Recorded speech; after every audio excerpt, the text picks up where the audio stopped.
မိမိတို့ဘဝမှာလိုချင်တာမှန်သမျှလွယ်လွယ်ကူကူရရှိစေဖို့ဆိုရင် universe နဲ့ frequency ညီအောင်နေရမှာဖြစ်တယ်ဘလို့ frequency ညီအောင်နေရမှာလဲဆိုလို့ရှိရင်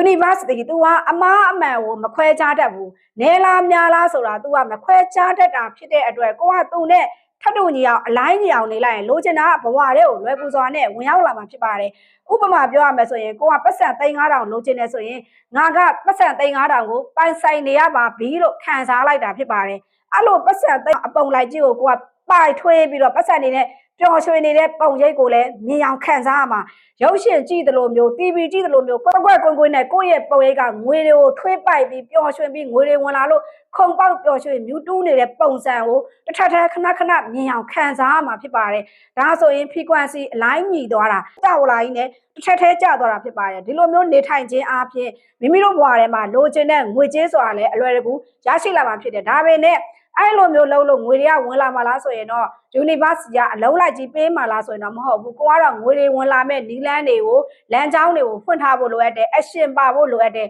အလုံးလိုချင်တဲ့သူဆိုရင်ဥပမာမှာဘန်မှာအလုံးရချင်တဲ့သူဆိုလို့ရှိရင်လည်းကိုကဘန်အလုံးကိုသွားပြီးတော့ရှောက်ရမယ်ဘန်အလုံးနဲ့ကိုက်ညီတဲ့ပညာအရေးချင်းတွေကလည်းကိုယ့်စီမှာရှိထားဖို့လိုတယ်ဘလို့ visualization လုပ်ရမလဲဆိုရင်ကိုကဘန်မှာသွားပြီးတော့အလုံးစင်းနေတာဘန်ဝတ်ဆောင်လေးဝတ်ပြီးတော့အလုံးစင်းနေတာဘန်မှာကိုကပတ်စံတွေကိုရေတွက်နေတာပတ်စံတွေအဝင်အထွက်တွေကိုစစ်ဆေးမှုတွေပြုလုပ်နေတာဒီလိုမျိုးပုံစံမျိုးတွေကိုမြင်အောင်ခံစားရမှာခဏခဏမြင်အောင်ခံစားပေးနိုင်လေကိုလိုချင်တဲ့